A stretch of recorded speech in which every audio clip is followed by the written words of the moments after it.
1.1 हमने डन कर लिया है। एक दफ़ा रिवाइज़ कर लेते हैं और आप मुझे क्लास के पास शेयर कर दीजिएगा जो आपने नोट्स बनाए हैं। तो 1.1 में हमने सिंपली प्रॉपर्टीज़ को आइडेंटिफाई किया था, कौन सी प्रॉपर्टी है कहाँ लाई करती है, तो हम लोगों ने उसको आइडेंटिफाई करके 1.1 में क्लियरली बताना था। ठीक है, उसके बाद 1.2 जो है that is all about the radical exponential expressions.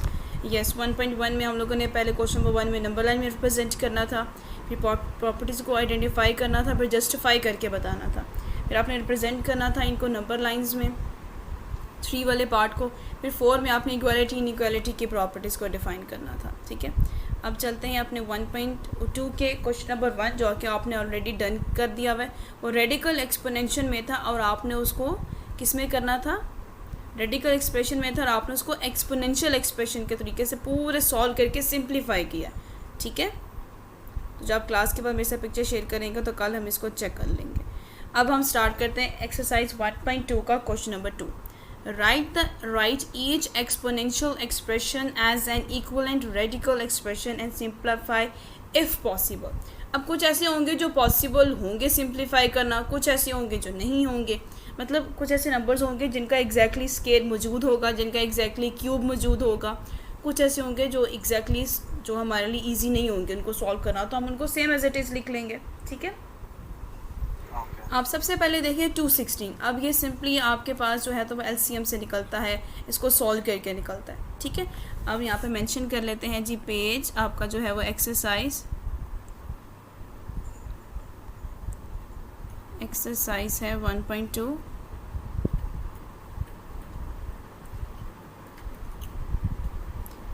Question number 2।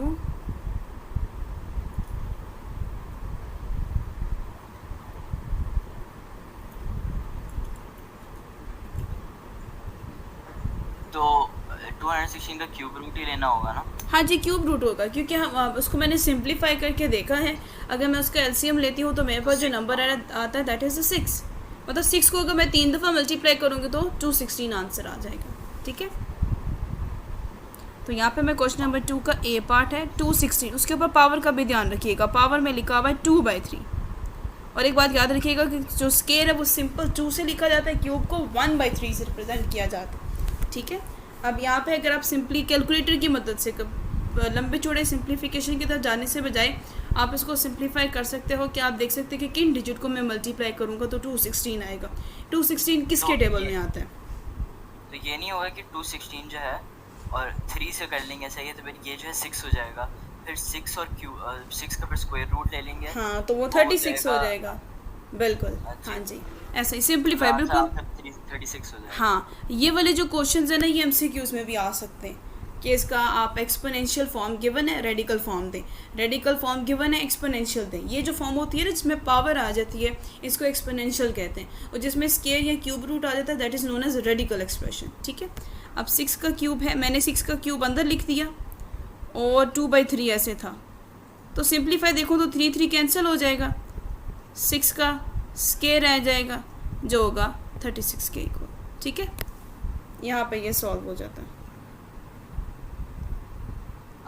अब ये तो हो गया शॉर्ट। ठीक है, एक स्टेप में मेरा क्वेश्चन ख़त्म हो गया। लेकिन अगर ये क्वेश्चन 3 मार्क्स का आता है तो ये चीज़ ज़रा थोड़ी सी निगोशिएटेबल हो जाएगी कि ये तो बहुत शॉर्ट स्टेप्स में हो गया। इसका एक और स्टेप मैं आपको बताती हूँ। अगर आप सिंपली करो 216 का वो एलसीएम लेंगे, एलसीएम में जो से डिजिट आएंगे फिर उन डिजिट का उस तरीके से सिंप्लीफाई करेंगे, वो थोड़ा सा लॉन्ग स्टेप हो जाता है। वो भी मैं कर सकती हूँ, वो भी आपको बताती हूँ कैसे करते हैं। ठीक है, आप जब आप ये क्वेश्चन लिखो ना उसके नीचे और लिखे अनदर मेथड। ठीक है, अनदर मेथड ये लिख लिया आपने?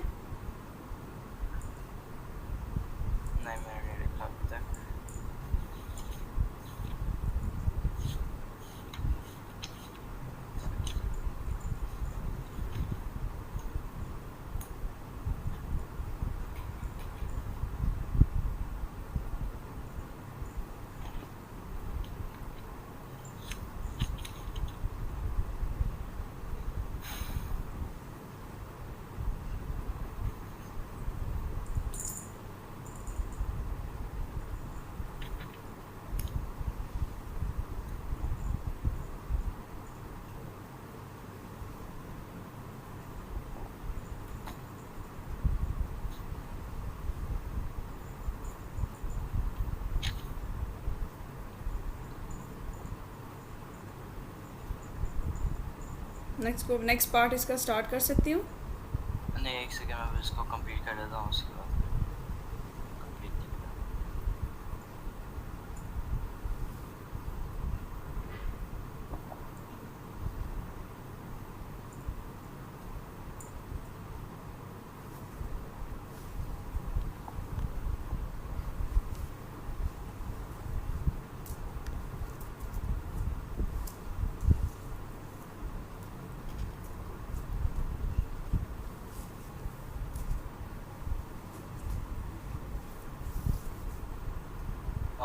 ओके, अब इसका सेकंड पार्ट देखिएगा।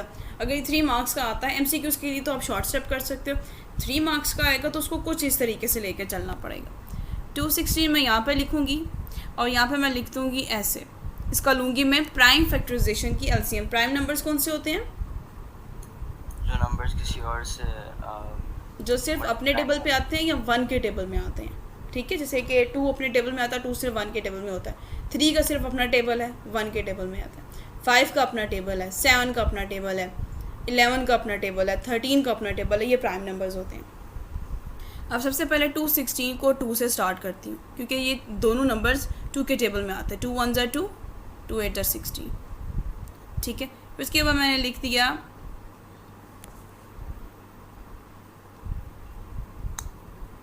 यस 2 1 2, 2 8 16। अब ये है कि बीच में इन दोनों को सेपरेट करने के लिए जो है वो मैंने ज़ीरो लगाया। 0 2 1 2, 2 8 16। फिर उसके बाद आ जाता है 2 5 10 और ये बन जाएगा 2 4 8। 1 इसको कैरी दे दिया। 2 2 4, 2 7 40। 27 किसके टेबल में है? 9 के टेबल में। 3 9 27, 3 3 9, 3 1 3। अब 2 कितनी दफ़ा आया? 3 दफ़ा। 3 भी कितनी दफ़ा आया? 3 दफ़ा। तो मैं ऐसे लिख सकती हूँ ना कि मेरे पास जो फैक्टर बनाए 216 के प्राइम फैक्टर्स बने हैं वो 2 की पावर क्यूब है, 3 की पावर भी क्या है? क्यूब। और ये मैंने लिख दिया 2/3। अब इन दोनों का क्यूब दे के कैंसिल कर देते हैं। 2 क्यूब मल्टीप्लाई बाय 1 क्यूब। अंदर क्यूब मल्टीप्लाई कर दी क्योंकि वो इनके साथ कैंसिल हो सकता है। स्केयर को मैंने बाय रख दिया, ये क्यूब कैंसिल हो गया। 2 3 अब स्केयर दोनों का है। अगेन वो बात बता रही हूँ कि 3 मार्क्स के लिए ये क्वेश्चन स्टेप बाय स्टेप चलेगा। एटलीस्ट 3 मार्क्स के क्वेश्चन के लिए आपको 5 स्टेप्स तो बनाने पड़ेंगे। ठीक है, 1 2 3 और बीच में ये साथ हमारा हो गया। किस चीज़ की बात हो गई? 216 के एलसीएम की। ठीक हो गया? ओके जी, अब आगे चलते हैं। अब देखिएगा, अब मैंने जो 2 का स्केयर और 3 का स्केयर उसको सेपरेट करके देना है। ठीक है, अब ये हो गया 2 का स्केयर, अंदर मल्टीप्लाई कर दिया 3 का स्केयर। 2 का स्केयर कितना हो जाएगा? 4। 3 का स्क्वायर कैसे आया? ये देखिए ना, 2 है ना, दोनों के पास जाएगा, दोनों के साथ मल्टीप्लाई हो रहा है, दैट्स वाई। तो 3 का स्केयर, 2 का स्केयर 4, 3 का स्केयर 9। 4 9 क्या होता है? 4 9 36। देखें, मैं अगर चाहूँ चेक करना तो मेरा आंसर करेक्ट आ गया। ठीक है, ऐसे। तो अब ये है कि मैं प्रेफर करूँगी कि आप ये वाला पार्ट करो। ये वाला लॉन्ग स्टेप है, 3 मार्क्स के क्वेश्चन के लिए परफेक्ट है।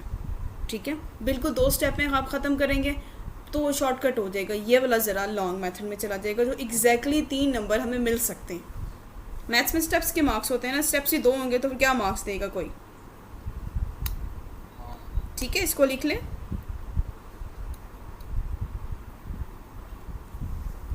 कुछ क्वेश्चंस है मैं करती हूँ, कुछ क्वेश्चंस आपके होमवर्क के होंगे। ठीक है, ओके।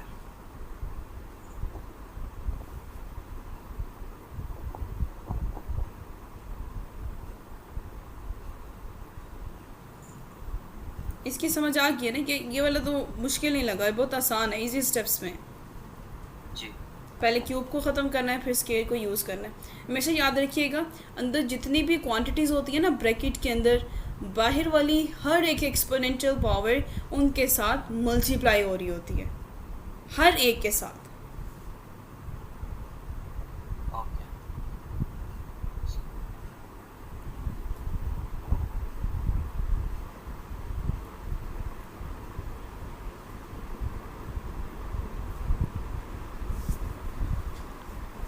514 कैसे हुआ?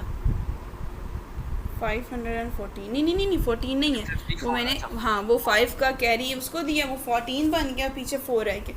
क्योंकि हमारे पास जब प्राइम क्या कहते हैं प्राइम एलसीएम ले रहे होते हैं, प्राइम फैक्टराइजेशन कर रहे होते हैं, तो हमें नंबर को पॉसिबल बनाना पड़ता है ना, एडजस्टमेंट करनी पड़ती, कैरी बोरो, तो ये वो वाला सिस्टम है। ओके।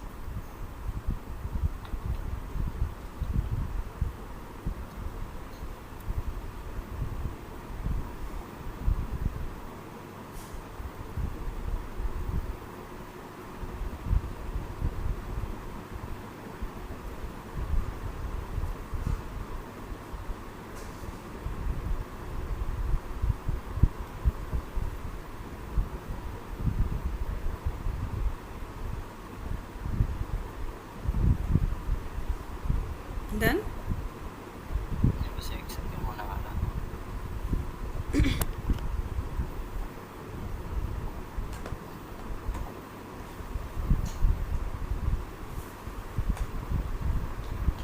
जी हो गया। ओके, ये नेक्स्ट पेज वाला भी कंप्लीट कर लिया, ये वाला। नहीं बस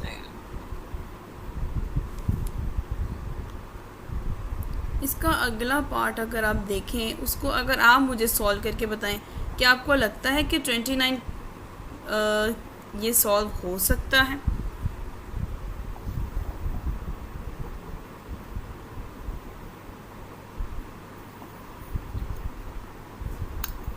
नाइन 1/2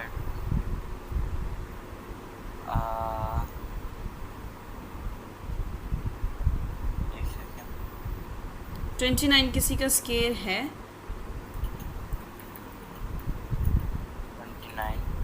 29 जो है नहीं।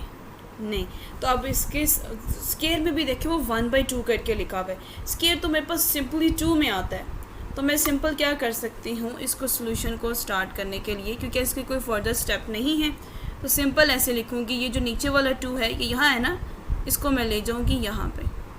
1/2 नहीं है, स्केयर ने मुझे दिया है ओनली 2, जो 1 है वो इसके ऊपर आ जाएगा 29 के ऊपर, क्योंकि हमारा स्केयर रूट सिंपल स्केयर बनाता है, हाफ नंबर कभी भी स्केयर नहीं बना सकता। ठीक है, मैं 2 को दूसरी तरफ ले गई हूँ ताकि मेरा स्केयर रूट कंप्लीट हो जाए, और मैंने रख दिया है वहाँ पे 1 को। ठीक है, अब ये जो मेरे पास स्केयर रूट था, तो स्केयर रूट मेरा यहाँ पे 2 नहीं लगाना पड़ता, 29 का 1 का मतलब 29, तो ये आपके पास आंसर आ गया, ये सिर्फ 2 स्टेप्स में। ठीक है, समझ आई? जी सही।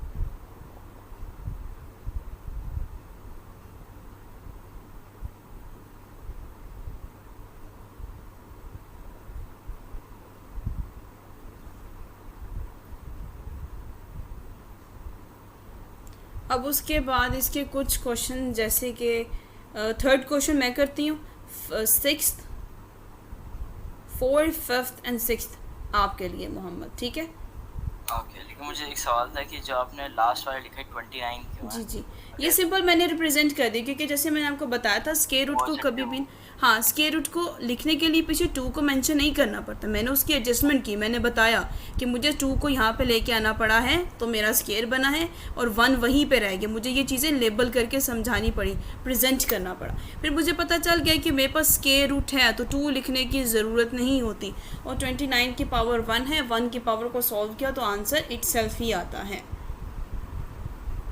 ओके हाँ जी, ठीक है। ओके अच्छा, अब इसका जो क्वेश्चन नंबर 3 है ना, 3rd क्वेश्चन और 6th क्वेश्चन सेम है, 5th क्वेश्चन और 2nd क्वेश्चन सेम है, जो क्वेश्चन नंबर 4 है वो माइनस के साथ है, मैं वो वाला करती हूँ। ठीक है, आप मार्क करें जो आपको होमवर्क बना है। अब देखिए अगेन से वो 216 ही है, 216 जो ऊपर वाली बात थी वही नीचे करनी है, बस माइनस को दूर करने के लिए मैंने क्या बताया था, क्या करते हैं आप जो है 39 जैसे लास्ट वाला क्वेश्चन है 1/39 हाँ, 1/2 तो इसको मतलब अब 39 216 को 1/216 कर देंगे, ऐसा ही है, 216 को 1/216 क्योंकि वो -2/3 है ना, तो -2/3 को प्लस में करने के लिए उसको मैं क्या कर दूंगी, डिवीजन में ले जाऊंगी, क्योंकि इसका माइनस ख़त्म हो जाएगा। मैं फोर्थ वाले की बात कर रही हूँ, जी। ठीक है, ओके। अब ज़रा फोर्थ वाला देखिएगा, माइनस वाले कैसे करते हैं। माइनस वाले में अगर हमारे पास हो 216 और पावर जो एक्सपोनेंशियल फॉर्म है वो 2/3 है। अब इस माइनस को मुझे ख़त्म करना है। इस माइनस को मैंने ख़त्म करने के लिए जी सोल्यूशन स्टार्ट करते हैं। 216 - 2/3, तो मैं स्टेप बाय स्टेप चलती हूँ। 1/260। अब जो माइनस है वो ख़त्म हो गया, पावर इसी के ऊपर लिखी जाएगी। जो आपने ऊपर ऑपरेशन सॉल्व किया ना 216 के अकॉर्डिंग, अब यहाँ पे ज़रा चीज़ कैसे होगी कि आप देखिएगा। अब मैं इसको स्क्वायर रूट से सॉल्व कर सकती हूँ या क्यूब रूट से? इसको जो है क्यूब रूट से, जी नहीं, एक सेकेंड, क्योंकि मुझे अपना आंसर जो है वो लेकर आना है सिंपली इसी फ्रैक्शन को फॉलो करते हुए।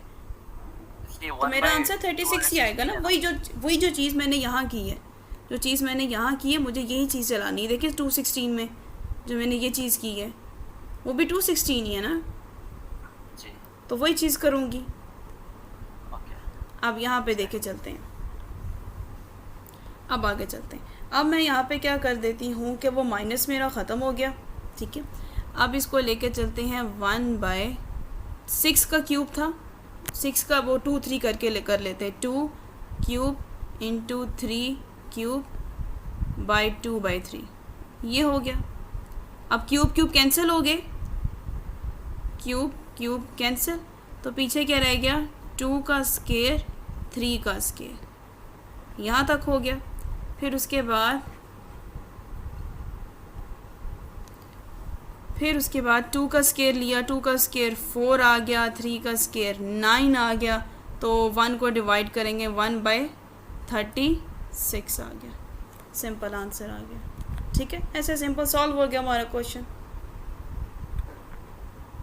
Any question? नहीं, तो सेम ही चीज़ होगी। सेम चीज़ होगी, बस फ्रैक्शन में चला गया। आपने अपने लिए क्वेश्चन मार्क कर लिया ना जो होमवर्क दिया मैंने? आप फिर से बता दें, मैं उनको कर लेता हूँ। पहले ये लिख लें, हाँ पहले ये लिख लें। फिर each radical expression as an equivalent exponential expression is simplified possible. वो कह रहे हैं कि जो आपके पास रेडिकल एक्सप्रेशन है ना, उसी के इक्वलेंट अगर कोई इक्वलेंट एक्सपोनेंशियल एक्सप्रेशन आती है, पावर के साथ अगर कोई आती है, तो उसको सिंप्लीफाई करें अगर वो पॉसिबल है तो। अब इसमें देखिएगा कि इन क्वेश्चंस को उनके पास रेडिकल एक्सप्रेशंस भी हैं, वो खुद एक्सपोनेंशियल में भी हैं, पावर भी हैं, स्क्वायर रूट्स भी हैं, उसके बाद अंडर रूट्स भी हैं, तो हमें उन्हें सॉल्व करना पड़ेगा। जो उसकी एग्जैक्टली एक्सपोनेंशियल बनती जाएंगी और हम उसको सिंप्लीफाई करेंगे। अब ज़रा फर्स्ट क्वेश्चन को देखिएगा कि हर क्वेश्चन को सॉल्व करने का तरीका ज़रा सा माइन्यूट लेवल पे डिफरेंट है। क्वेश्चन नंबर 3 का ए पार्ट, जिस पे लिखा हुआ है 3√5, ये सॉरी उसका क्यूब रूट लिखा हुआ है, ये उसका है क्यूब रूट 3, और यहाँ पे उसका लिखा गया है जी स्क्वायर, ठीक है। अब हम स्टार्ट करते हैं इसका सॉल्यूशन स्टार्ट करते हैं। अब देखिए 3 आगे है, जो उसका क्यूब रूट है 2 है, तो क्या उसके क्यूब रूट को मैं ख़त्म करके उसको एक्सपोनेंशियल, उसने कहा है कि एक्सपोनेंशियल पावर में लेकर आओ, रेडिकल फॉर्म इसकी ख़त्म करो, इसका जो अंडर रूट है इसको ख़त्म करके इसको इसके एक्सपोनेंशियल में लेकर आओ। तो वो तो हम लेकर आ सकते हैं कि मैं 5 को ऐसे लिखूँ, ठीक है, और मैं लिखूँ कि मैंने जो क्यूब रूट था उसको मैंने ख़त्म करके 1/3 लिख दिया, क्यूब 5 के ऊपर ले आई हूँ, स्क्वायर मैंने यहाँ लिख दिया। ये फॉर्म समझ आइए ना, ये हम कर सकते हैं, ये एग्जांपल में किया था हमने, ठीक है। मैंने क्यूब रूट को ख़त्म करके क्यूब रूट उसके आगे 5 के ऊपर ला के लिख दिया। अब 2 और 1/3 आपस में क्या हो रहे हैं, मल्टीप्लाई हो रहे हैं। कैसे मल्टीप्लाई हो रहे हैं, देखें, ये 1/3 है और ये 2 है, तो 2 बिल्कुल किसके सामने है, 1 के, तो ये कैसे लिखा जाएगा, 5 2/3।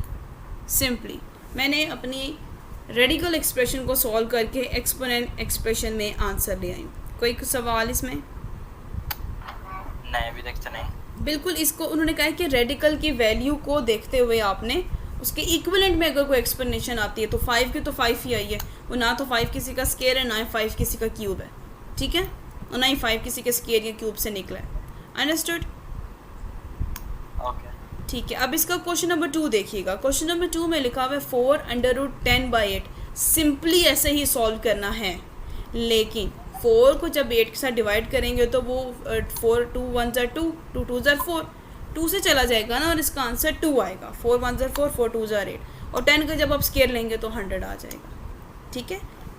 थर्ड क्वेश्चन का सेकंड पार्ट आपका होमवर्क है। फिर से बोल सकती हैं? थर्ड क्वेश्चन का सेकंड पार्ट आपका होमवर्क है, ओके ठीक है, और सेकंड में भी मार्क कर लें। सेकंड में मैंने आपको दिया थर्ड, एक सेकंड में थर्ड, फिफ्थ एंड सिक्स्थ, ये होमवर्क है। ओके और उसके अंदर थर्ड के अंदर अभी आप सिर्फ सेकंड वाला टिक करें, क्योंकि जो थर्ड है और फिफ्थ है सिक्स्थ है वो सारे सेम है, ठीक है, डिजिट भी उन्होंने सेम ही रखे हुए हैं। अब मैं आपको सॉल्व करके दिखाती हूँ जो लास्ट वाला पार्ट है, जो सिक्स्थ पार्ट है, माइनस जिसमें लगा हुआ है 4√10/8 है, ठीक है, उसको भी सिंपली ऐसे सॉल्व करेंगे। लेकिन अब माइनस हटाने की थ्योरी अलग हो जाएगी कि माइनस हटाने के लिए क्या करना है, क्या पता वो माइनस के साथ ही सॉल्व हो जाए, क्योंकि माइनस तो अब किसी पावर के साथ तो है नहीं है, माइनस बिल्कुल उसी के साथ है, ठीक है। ये आपका सबसे लास्ट वाला पार्ट। ये सारे क्वेश्चन आपस में मिलते जुलते हैं, बस सिर्फ माइनस का ध्यान रखना है। अब ज़रा देखिएगा, मैं कर रही हूँ क्वेश्चन नंबर 3 का पार्ट नंबर 6, और क्वेश्चन है जी मेरे पास माइनस एंड स्क्वायर रूट 4 10 और उसकी पावर कितनी है 8। अच्छा, ये ज़रा साइज़ में बड़ा लिखती है, इसको छोटा लिखते हैं, ये 4, ठीक है जी। सॉल्यूशन स्टार्ट करते हैं।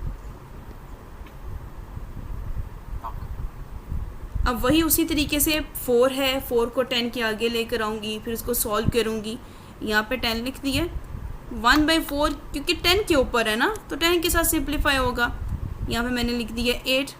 अब 1/4 8 के साथ क्या होगा, मल्टीप्लाई 1/4 मल्टीप्लाई बाय 8। तो अब यहाँ पे आ गई हूँ नेक्स्ट स्टेप में, तो ये 10 = 8 डिवाइडेड बाय 4 हो जाएगा। 4 1 ज़ा 4 4 2 ज़ा 8। तो ये जब ऐसी फॉर्म लिख दी जाती है 2/1, उसका आंसर क्या आता है, 1 नहीं आता, 2 ही आता है, क्योंकि 2 1 पे डिवाइड हो रहा है तो 2 ही आएगा। तो 10 का क्या हो जाएगा, स्केयर, पीछे माइनस नहीं यूज़ कर रही मैं,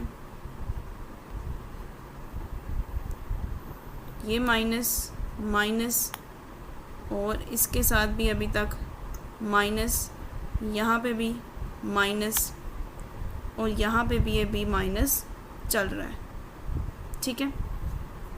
अब मुझे बताएं कि इसका आंसर जो है वो कैसे आएगा। 10 यस 10 लिखा हुआ है ना, उसमें जो -2 हाँ जी, -10 स्केयर। उसने कहा है कि फर्दर सॉल्व नहीं करना इसको, अगर मैं चाहूँ तो 10 का स्केयर 100 लिख सकती हूँ ना, लिख सकती हूँ, लेकिन मुझसे उसने क्वेश्चन में क्या मांगा है, कहाँ तक का मांगा है, इसको मैं सॉल्व करके बताएं। 10 का स्केयर कितना होता है, 10 का स्क्वायर 100, तो माइनस यहीं पे लिखा रहेगा 100। तो मेरा आंसर किस में आ गया, ये आपके पास आ गया आंसर। सिंपल। सबसे पहले मैंने क्या किया है कि अपने बाकी सारे स्टेप्स को उसी के पावर्स के अकॉर्डिंग मैंने सॉल्व किया, जिस तरीके से पावर लगती है। यहाँ पे अगर हम देखें ये 1/4 था, तो जो √4 की पावर में था, 4 को मैं 10 के ऊपर ले आई हूँ एक्सपोनेंशियल बनाने के लिए, 1/4 बाय वाली पावर 8 के साथ मल्टीप्लाई हो गया, फिर डिवीजन हुई, 2 पे डिवाइड हुआ तो 2 आंसर आ गया। 10 का स्केयर लिया तो माइनस का साइन साथ यूज़ करेंगे, 10 का स्केयर लिया तो वो 100 आ गया, तो मेरा आंसर -100 आ गया, ठीक है, समझ आई। अब इसको नोट डाउन कर लें, ये 5 वाला किया, ये वाला पार्ट 3 का ए पार्ट, नहीं वाला नहीं किया मैंने। चले ये भी करें। उसके बाद अब होमवर्क के लिए पहले मार्क कर लें, second, third, fourth and fifth. Third के second, third, fourth and fifth आपका होमवर्क है, ठीक है। प्रॉपर्टीज यूज़ करनी है एक्सपोनेंट की, जो हमने पीछे पढ़ी भी हैं, जिसमें लिखा हुआ है ना एक्सपोनेंट की प्रॉपर्टी, जो मैंने टेबल इंपॉर्टेंट हाईलाइट करवाया था। इसको सिंप्लीफाई करना है कि जो भी इजीली सिंप्लीफाई हो सकता है, और अज्यूम करना है कि उसकी सारी वेरिएबल आपने पॉजिटिव नंबर रखना है। उसका आंसर ना पॉजिटिव एक्सपोनेंट में आना चाहिए, पॉजिटिव नंबर आना चाहिए, नेगेटिव आंसर नहीं लेकर आना है। अगर आप देखो फर्स्ट के ए पार्ट में ऊपर भी 16 है, दोनों के पास 16 है, नीचे भी 16 है, और जब बेस सेम हो तो एक्सपोनेंट को मैंने क्या बताया था, क्या करते होते हैं? अगर बेस सेम हो तो एक्सपोनेंट को वो ऐड कर देते हैं। अगर वो ऐड होता है, ऐड हो सकता है तो ऐड, अगर माइनस होता है तो माइनस कर देते हैं। टेबल बना हुआ है ना, टेबल प्रॉपर्टीज ऑफ एक्सपोनेंट का टेबल एक दफ़ा दोबारा देखें ज़रा, उसमें वो चीज़ें आपको,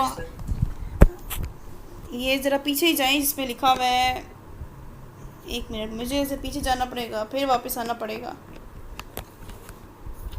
ब्लू कलर का टेबल था, मैंने इम्पोर्टेंट लिखवाया होगा, ज़्यादा पीछे नहीं होगा। अच्छा है। मिल गया, ए वाला होगा, ए में होगा, सिंपली ये यूज़ किया होगा उन्होंने। Product and quotient rules for radicals. Yes, product and the quotient rule. अब आप देखें प्रोडक्ट में जब पावर हो तो वो क्या होती हैं, ऐड होती हैं, और जब क्वोशिएंट में हो तो वो क्या होता है, माइनस, माइनस हो जाता है। मैं फर्स्ट क्वेश्चन सॉल्व करती हूँ, आपको आइडिया हो जाएगा। आप ज़रा स्क्रीन पे गौर से देखिएगा।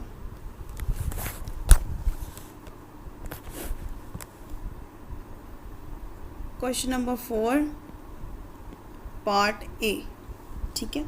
अब पार्ट ए में मैं लिखूँगी जो 16 1/5, 16 1/4, 16 1/5, 16 1/4 डिवाइडेड बाई 16, ये कितना हो जाएगा, ये कितना लिखा हुआ है, -3/10।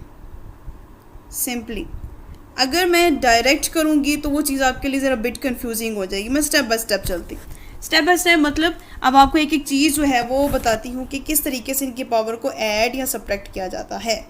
अब ऊपर जो है क्वोशिएंट का जो उन्होंने प्रोडक्ट का क्या बताया हुआ, प्रोडक्ट में क्या करते हैं,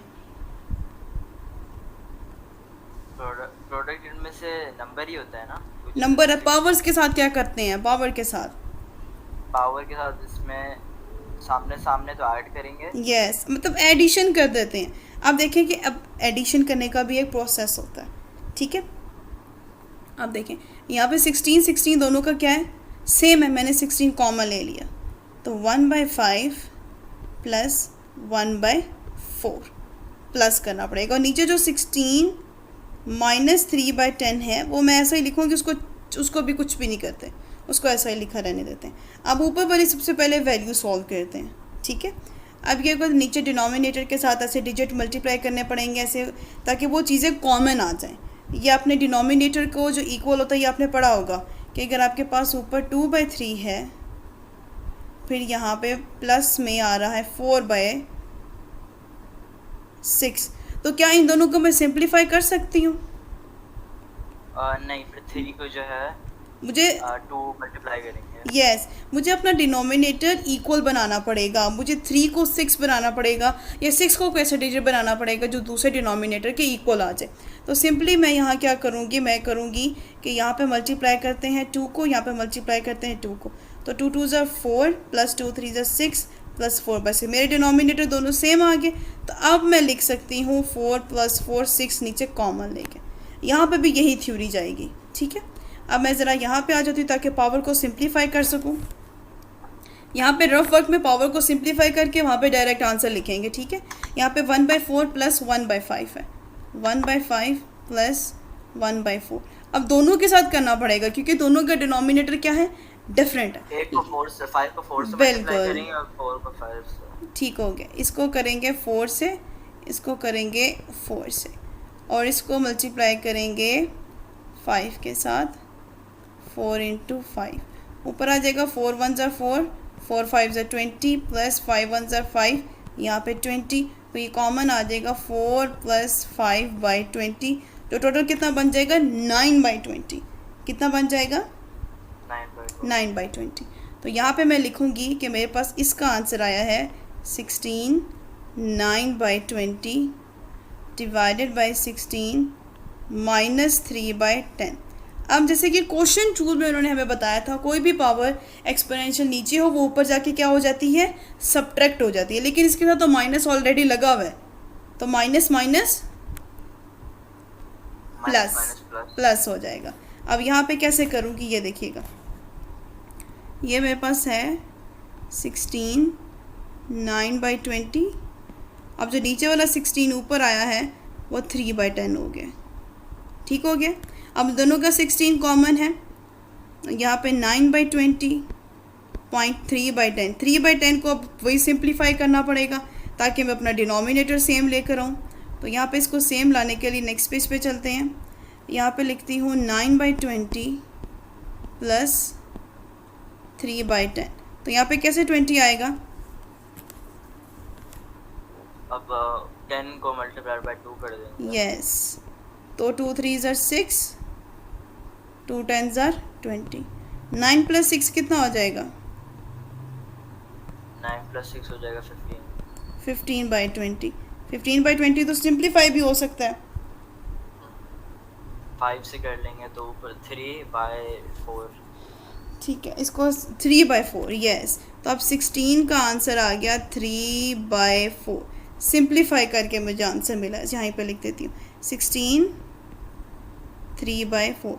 16 किसी का क्यूब है या क्या है, 16 4 का स्केयर है, लेकिन यहाँ पे सॉल्व नहीं हो सकता। अब मैं प्राइम फैक्टराइजेशन की तरफ जाती हूँ, ठीक है। मैं यहाँ पे लिखती हूँ कि मुझे इसकी प्राइम फैक्टराइजेशन चाहिए 16 की, 2 से सॉल्व करना स्टार्ट कर देती हूँ। 2 8s are 16, 2 4s are 8, 2 2s are 4, 2 1s are 2, कितने 2 आ गए, 4। तो 2 की पावर क्या लिखूँगी, 4, तो 4 और 4 कैंसिल हो जाएंगे। यस। और फिर 2 और फिर 3 का नेक्स्ट पेज पे चलते हैं। यहाँ पे है कि वो 2 4 × 4 जो 1/4 × 3, 4 4 कैंसिल, 2 का आ गया क्यूब, जो 2 का क्यूब होगा वो कितना देगा, 8। मेरे पास आंसर आ गया। कोई कन्फ्यूजन इसमें, नहीं अभी तक नहीं। ठीक है। एक काम करती हूँ, आप एक ही दफ़ा लिखिएगा इनमें से, और सब ऐसा कौन सा क्वेश्चन है जो आपको लगता है कि आप इससे नहीं सॉल्व होगा, मैं आपको सॉल्व कर देती हूँ अभी। सेकंड भी सेम है, पहले अंदर वाला सिंप्लीफाई करेंगे फिर बाहर वाले के साथ सॉल्व कर देना है। थर्ड वाला भी वही चीज़ है जो मैंने फर्स्ट में की है, 4 वाली भी वही चीज़ है, फिफ्थ वाली भी वही चीज़ है, लेकिन उसने बीच में मल्टीप्लाई हो रही हैं चीज़ें। सो कौन सा क्वेश्चन, 6 लास्ट वाला, ठीक है, 6th वाला करते हैं। 6 वाले में है a³/b³, फिर पावर 4, फिर b³/3, फिर पावर 4, फिर उसके बाद c³/a³। अब इसमें सबसे पहले इसकी 4 के पावर को सॉल्व करेंगे, फिर क्यूब। अब इसमें कुछ कैंसिल भी नहीं हो सकता और a भी है, तो उसको कैसे किया जाएगा, इसको सॉल्व करना स्टार्ट करते हैं।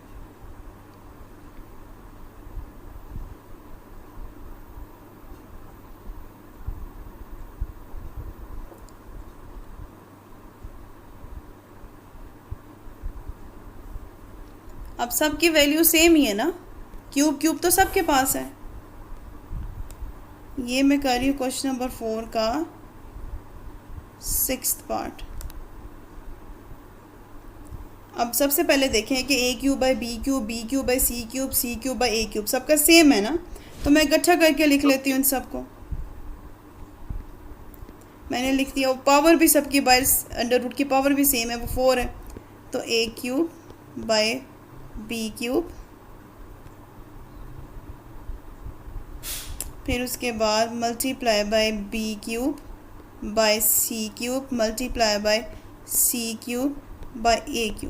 अब यहाँ पे एक चीज़ जो है वो कर सकता है जी, एक c और c और हाँ बिल्कुल, लेकिन वो ऐसे डायरेक्ट नहीं होगा ना, वो उसके पावर को रिजॉल्व करना पड़ेगा, ठीक है। जैसे कि यहाँ पे a है ना और यहाँ पे a है, अगर मैं इसको ऐसे करके लिखूँ कि ये a³ ऊपर वाला और ये क्यूब नीचे वाला, ये चीज़ हो गई। फिर ये चीज़ b का क्यूब प्लस वाला, b का क्यूब माइनस, फिर मल्टीप्लाई बाय c का क्यूब प्लस c का क्यूब माइनस, और 1/4 मैंने पावर लिख दी अंडर रूट की। तो ये सब 3 माइनस 3 3 माइनस 3 3 माइनस 3 कितने हो जाएंगे? 0। लेकिन इसको ज़ीरो को जब भी आप इसको रिप्रेजेंट किया जाता है ना, जो आपका A0 होता है ना, A0 ये 1 के इक्वल होता है, जो A1 होता है ये A के इक्वल होता है, और A2 होगा ये इसका A स्केयर बन जाएगा। ये चीज़ याद रखिएगा, A0 1 के इक्वल होता है और A1 अपना इटसेल्फ आंसर आता है। अब यहाँ पे सब का आंसर क्या हो गए हैं? 0। सब की पावर क्या हो गई हैं? 0। सो A0 B0 C0 1/4।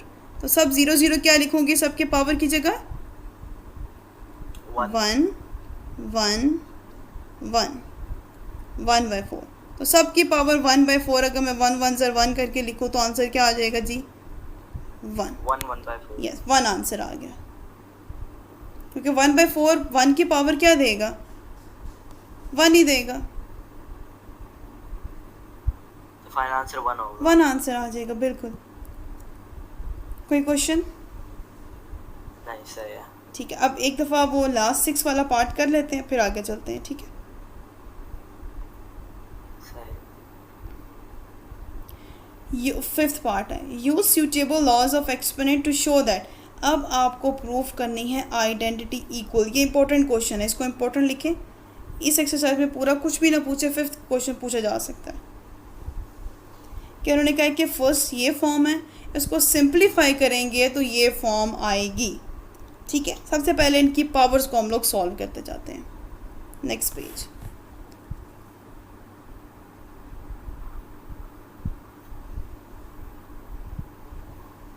सबसे पहले मैं यहाँ पे इसका सॉल्यूशन लिखना स्टार्ट करती हूँ। ये है जी क्वेश्चन मेरे पास, क्वेश्चन नंबर 5। सॉल्यूशन पे डायरेक्ट आ रही हूँ। ठीक है, ओके जी। सबसे पहले x है, x की पावर क्या है? x के ऊपर पावर p है, x की पावर नीचे q है, तो एक्सपोनेंशियल की पावर को p माइनस q में लिख सकती हूँ। इसको लिखा जा सकता है ना? p माइनस, अच्छा हाँ, मतलब नीचे तो जी। हाँ बिल्कुल, तो ये मैंने p माइनस क्यू लिख दिया। यहाँ तक ये चीज़ हो गई। अब आगे वो चीज़, उसकी पावर में बाहर क्या लिखा हुआ है? पावर के बाहर, हाँ ना, एक उसी p प्लस क्यू लिखा हुआ है ना बाहर, p प्लस क्यू लिखा हुआ है जी। अच्छा, p प्लस क्यू बाहर भी लिखा हुआ। बिल्कुल। पहले उसकी रेडिकल, उसकी फ्रैक्शन को ख़त्म किया, जो बाहर वाली पावर उसको बिल्कुल भी नहीं छेड़ा, उसको वैसे ही मैंने रहने दिया।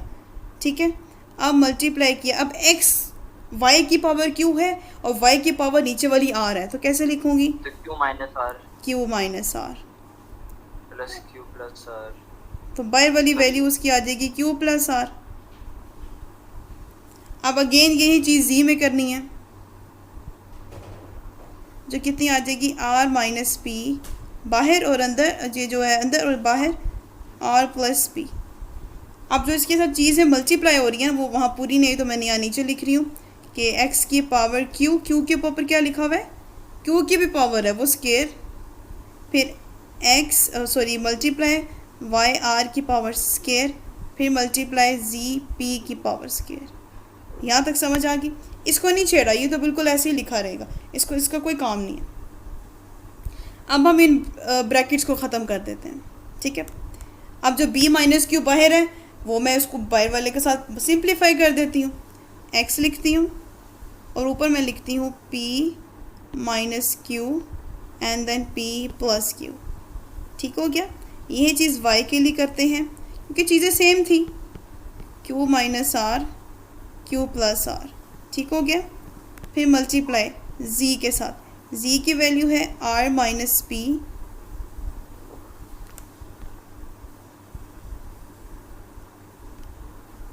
और उसके बाद r प्लस पी।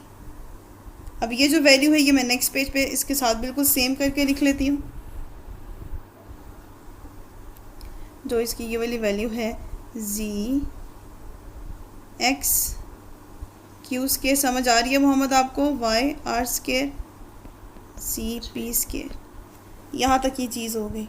ठीक है, अब यहाँ पे हमारे पास क्या है कि एक दफ़ा वैल्यू प्लस में और एक दफ़ा वैल्यू माइनस में।